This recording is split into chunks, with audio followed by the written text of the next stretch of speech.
ஓம் நமச்சிவாய. ஓம் சிவாய நம நம சிவாய நவய நமசி நமச்சிவாய.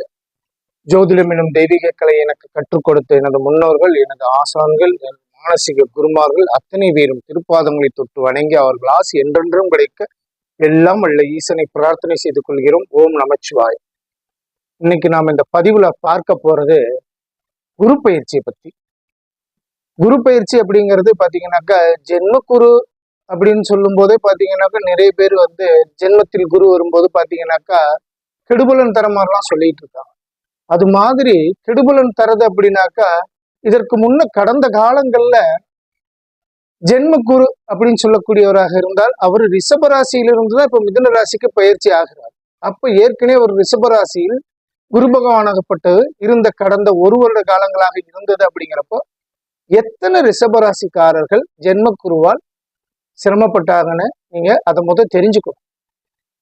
அதே போல அதற்கும் முதல் வருடம் மேச ராசியில் இருந்தது. இது மாதிரி ஒவ்வொரு வருடமே ஒவ்வொரு ராசியிலும் பாத்தீங்கன்னாக்கா குரு பகவான் பயிற்சியாகி வரக்கூடிய காலங்கள் இருக்குது. அப்ப அந்த குரு பகவான் அந்த பயிற்சியாகி வரக்கூடிய காலங்கள்ல எத்தனை பேர் வாழ்க்கையில இன்னல்களை கொடுத்தார் அப்படிங்கிறத இங்க யாரும் பதிவு பண்றது கிடையாது. ஒண்ணு வச்சுக்கோங்க, ஜென்ம குரு வந்துருச்சுன்னா உடனே பாத்தீங்கன்னா ஜென்மத்தில் குரு, ஜென்ம குருன்னு சொல்றது அதுதான். ஜென்மத்தில் குரு வருவது ராசியின் மீது குரு பகவான் பயணிக்கக்கூடியதான் ஜென்மகுரு. அப்ப இந்த ஜென்மகுரு காலங்கள்ல என்ன கெடுதல் பண்ணுவாருன்றதெல்லாம் நம்ம எல்லாருக்குமே பாத்தீங்கன்னாக்கா இப்ப ரிஷபராசியிலிருந்து மிதுன ராசியில் குரு பகவான் 14/5/2025 அன்று பயிற்சியாகி போகக்கூடிய காலம். அப்ப இந்த மிதுன ராசிக்கு குரு பகவான் பயிற்சி ஆகிறார் அப்படின்னா அந்த காலகட்டங்கள்ல மிதுன ராசி அன்பர்கள் அத்தனை பேரும் பாத்தீங்கன்னாக்கா ஜென்ம குருவால் பாத்தீங்கன்னாக்கா அவரு இடம் மாறுறதோ இல்ல வேறு எதுவும் பாத்தீங்கன்னாக்கா சில சங்கடங்கள் அனுபவிக்கிறோம் அப்படிங்கிறது கிடையாது. ஏன்னா ரிஷபராசி அன்பர்களே ஜென்மகுரு காலத்துல பாத்தீங்கன்னா நிறைய பேர் நல்ல நிலையில் வந்த ஜாதகத்தார்கள் நிறைய பேர் இருக்காங்க. அவங்களுக்கு ஜென்ம குருவாக இருந்தாலும் அந்த பயிற்சிகள் மேசத்திலிருந்து ரிஷபத்திற்கு பயிற்சியாகி வந்த காலங்கள் அவர்கள் மிகச்சிறந்த உயர்நிலைக்கு போன ஜாதகதார்களா நிறைய இருக்காங்க. அது எப்படி வந்தது? ஜென்மகுரு தான் கெடுதல் பண்ணுவாருன்னு சொல்றாங்களா, அது எப்படி வந்தது அப்படிங்கிறப்போ அதற்கான பலன் என்னன்னு கேட்டீங்கன்னா மிதுன ராசியில் இப்ப அதாவது என்னன்னு கேட்டீங்கன்னா இப்ப 14/5/2025 அன்றைக்கு ரிஷபராசியிலிருந்து மிதுன ராசிக்கு குரு பகவான் பயிற்சி ஆனாலும் அவர் அந்த மிதுன ராசி ஜாதகதர அன்பர்கள் அத்தனை பேருக்கும் பாத்தீங்கன்னாக்கா கெடுபலன் செய்வார் அப்படிங்கிறத எடுத்துக்க வேண்டிய அவசியம் இல்லை. ஒரு உதாரணமாக சொல்லணும் அப்படின்னாக்கா மிதுன ராசியில் மிதுன லக்னமாகவே இருக்காங்க அப்படின்னாக்கா அந்த ஜாதகதாரர்களுக்கு குரு பகவான் பாத்தீங்கன்னாக்கா அந்த லக்னத்துக்கு பாதகாதிபதியாக வரார். அந்த லக்னத்துக்கு பாதகாதிபதியாக வரக்கூடிய ஜாதகத்தை பொறுத்த வரைக்கும் என்னன்னு கேட்டீங்கன்னாக்கா அவர் லக்னத்திலேயே உட்கார்ந்துருக்காரு. அவர் 10ஆம் இடத்துக்கும் அதிபதியா வரார். குரு பகவான் பார்த்த இடத்தை பலப்படுத்துவார். லக்னத்தில் குரு இருக்காரு, ராசியிலையும் குரு இருக்காரு. அப்ப குருச்சந்திர யோகம் ஒண்ணு இருக்குது. லக்னத்துல குரு இருக்கும்போது பாத்தீங்கன்னாக்கா அவரு திக்பலம் பெறுறாரு. அந்த பிறப்பு கால ஜாதகத்துல லக்னத்திலே குரு இருக்கும்போது திக்பலம் பெறும் குரு கெடுதல் பண்ண போறது கிடையாது. 7ஆம் இடத்தை குரு பகவான் பார்க்கிறார். அவரோட லக்னத்துக்கு 5ஆம் இடத்தை பார்க்கிறார். லக்னத்துக்கு பாத்தீங்கன்னா 9ஆம் இடத்தை பார்க்கிறார். இப்ப இந்த இடம்லாம் பாத்தீங்கன்னாக்கா பலப்படுது. அப்ப ஜென்ம குருவாக இருக்கும்போது லக்னம் என்ன மாதிரி இருக்குன்றத பார்க்கும்போது உங்களுக்கு கெடுபலன் தர வாய்ப்பு இல்லை இல்லையா? அதனால மிதுன ராசி அன்பர்களுக்கு பாத்தீங்கன்னாக்கா கெடுபலன் இருக்கும் அப்படிங்கறத எடுத்துக்க வேண்டிய அவசியம் இல்லை.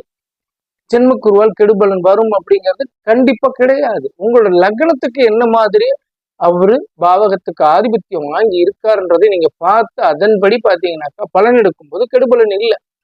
இப்போ மிதுன ராசியில் மிதுன லக்னமாக இருக்கும்போது குரு பயிற்சியாகி முதலாக அவர் போய் நிற்கக்கூடிய சாரம் அப்படிங்கிறது பாத்தீங்கன்னா மிருகசீரிஷத்தின் 3வது பாதத்துலதான் போய் நிற்கிறார். அப்ப 3வது பாதத்தில் பயிற்சியாகி போகக்கூடிய காலமாக இருக்கும்போது அந்த குரு பகவான் அந்த லக்னத்துக்கு பாருங்க, செவ்வாய் பகவான் லக்னத்துக்கு 6க்கும் 11க்கும் அதிபதியா வராரு. இந்த 6க்கும் 11க்கும் அதிபதியாக வரக்கூடிய செவ்வாய் பகவான் அந்த ஜாதகத்துல லக்னத்துல எங்க இருக்காரு?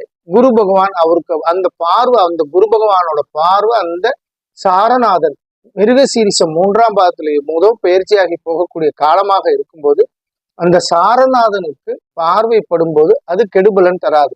மிதுன லக்னத்துக்கு அதே காலத்தில் குரு தசாவோ செவ்வா புத்தியோ அதாவது உங்களோட ஜனனகால ஜாதகத்துல அது போல இருக்கும்போது அந்த ஜாதகத்துக்கு குரு தசா செவ்வா புத்தி வந்தாலும் குரு பகவான் 5ஆம் இடத்தை பார்க்கிறாரு. 6ஆம் இடத்து அதிபதினு சொல்லக்கூடிய செவ்வாயோட புத்தி வருது. அந்த செவ்வாய் பகவான் குருவின் பார்வையில் இருக்கும்போது அந்த ஜாதகத்துக்கு அந்த குரு பயிற்சி காலங்கள்ல பாத்தீங்கன்னாக்கா, அதாவது கிட்டத்தட்ட 1 வருட காலங்கள் வரும்.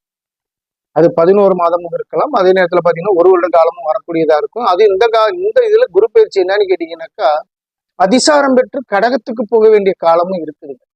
அப்ப அதிசாரம் பெற்று கடகத்துல போற திருப்பி வக்ரமாயி என்ன செய்யறாருன்னு கேட்டீங்கன்னா மிதுனத்துக்கு வரும். அப்ப குரு பயிற்சி ஆகப்பட்டது இந்த நேரம் பாத்தீங்கன்னா கொஞ்சம் மாறுபட்டு பலன்கள் தரதுக்கான வாய்ப்புகள் இருக்கு.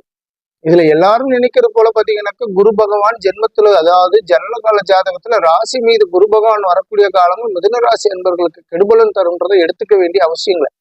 இந்த பதிவை நாம என்னன்னு கேட்டீங்கன்னாக்கா பல பாகங்களா பிரிச்சு போடுறதா இருக்கும். ஒவ்வொரு பாகங்களும் பாத்தீங்கன்னா ஒவ்வொரு விதமான பலன்கள் சொல்றதுக்கு நம்ம எடுத்துக்கிறோம். அப்ப இந்த குரு பகவான் அவரோட ஜனனகால ஜாதகத்துல இதே குரு பகவான் லக்னத்துக்கு 5ல இருக்காருன்னு வச்சுக்கோங்க.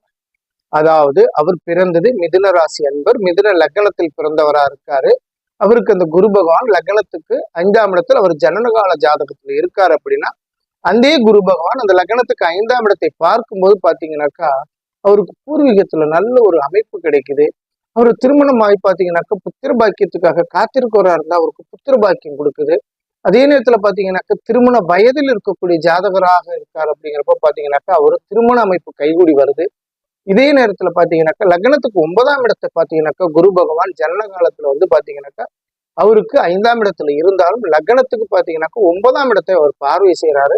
9ஆம் இடத்தை பார்க்கக்கூடிய குரு பகவான் இதே நேரத்துல கோச்சார குருவும் பாத்தீங்கன்னா லக்னத்துக்கு 9ஆம் இடத்தை பார்க்கிறாரு. அப்ப பாத்தீங்கன்னாக்கா கோயில்கள், அதாவது பாத்தீங்கன்னா ஆலய திருப்பணிகளுக்கும் ஆலயங்களுக்கு நிறைய போய் வழிபடுறதுக்கு மாதிரி ஒரு அமைப்பையும் பாத்தீங்கன்னா இந்த போல ஜாதகதாரருக்கு கொடுக்கும். ஜென்ம குரு அப்படிங்கிறது இந்த லக்னத்தை பொறுத்த வரைக்கும் பாத்தீங்கன்னாக்கா கெடுதல் தரதுக்கு வாய்ப்பு இல்லை அப்படிங்கிறத நம்ம எடுத்துக்கலாம். இதே போல பாத்தீங்கன்னா உங்களோட ஜாதகத்துல ஒவ்வொரு லக்னத்துக்கும் தகுந்தாப்புல பாத்தீங்கன்னாக்கா பலன் மாறுபடும்ன்றதை எடுத்துக்கோங்க. புது பலனா நம்ம எதையுமே எடுத்துக்க முடியாது. இதே போல பாத்தீங்கன்னாக்கா வரக்கூடிய 18/5/2025 ராகு கேது பயிற்சி வருது. இந்த ராகு கேது பயிற்சி வரக்கூடிய காலங்களில் பாருங்க, ராகு பகவானும் அவர் கும்பத்துக்கு பயிற்சியாகி வராரு. அப்ப குருவோட பார்வை இருக்குது. அப்ப மிதுன ராசி அன்பர்களுக்கு, மிதுன லக்னத்தில் பிறந்தவர்களுக்கு பாத்தீங்கன்னாக்கா குரு பகவான் ராகுவை பார்ப்பதனால ராகுவால் கெடுபலன் வர்றதுக்கு வாய்ப்புகள் இல்லை.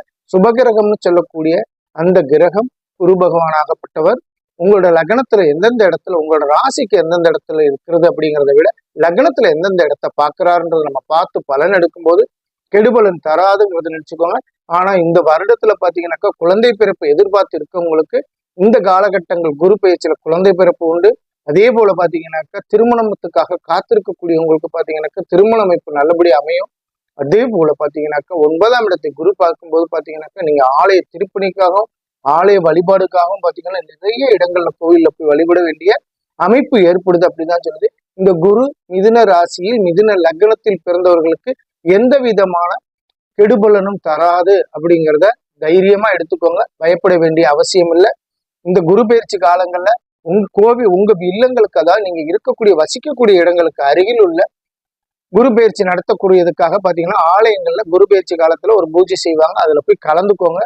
அதே போல பாத்தீங்கன்னாக்கா உங்களுக்கு நேரம் கிடைக்கும் போது திட்டை கும்பகோணம் தஞ்சாவூர் டு கும்பகோணம் போற பாதையில திட்டைன்ற ஒரு ஆலயம் இருக்குது. திட்டை குரு பகவான் கோயில குரு பயிற்சி காலத்துக்கு பிறகு கூட நீங்க போயிட்டு வர்றது நல்லதுதான், ஒன்றும் கெடுதல் தராது. முடிஞ்சவங்க பாத்தீங்கன்னா ஆலங்குடியில போய் குரு பகவானை போய் வழிபடுங்க. அதே போல பாத்தீங்கன்னாக்கா கஜேந்திரன் யானைக்கு வந்து பாத்தீங்கன்னாக்கா வாழைப்பழம் வாங்கி கொடுங்க, அதை செய்யுங்க. அதெல்லாம் வந்து பாத்தீங்கன்னா இந்த ஜென்மகுரு காலத்துல நல்லது செய்யும் அப்படிங்கறத தெரிஞ்சுக்கோங்க. எந்தவித பாதிப்பும் வரப்போறது மிதுன ராசியில் மிதுன லக்னத்தில் பிறந்தவர்களுக்கு குரு பயிற்சியால் பாதிப்பு இல்லை அப்படிங்கிறத இந்த பதிவுல சொல்றோம். அடுத்தடுத்து பாத்தீங்கன்னாக்கா பதிவு வரிசையா வந்துகிட்டே இருக்கும். அந்த பதிவுகளையும் பார்த்து நல்ல விதமா உங்களுக்கான காலங்களை தேர்வு செஞ்சு நல்லபடியா இந்த குரு பயிற்சியை நீங்க கடக்க கத்துக்கோங்க. ஒன்னும் கெடுபலன் கிடையாது. ஓம் நமச்சிவாய. வாழ்க வளமுடன், வாழ்க வளமுடன், வாழ்க வளமுடன்.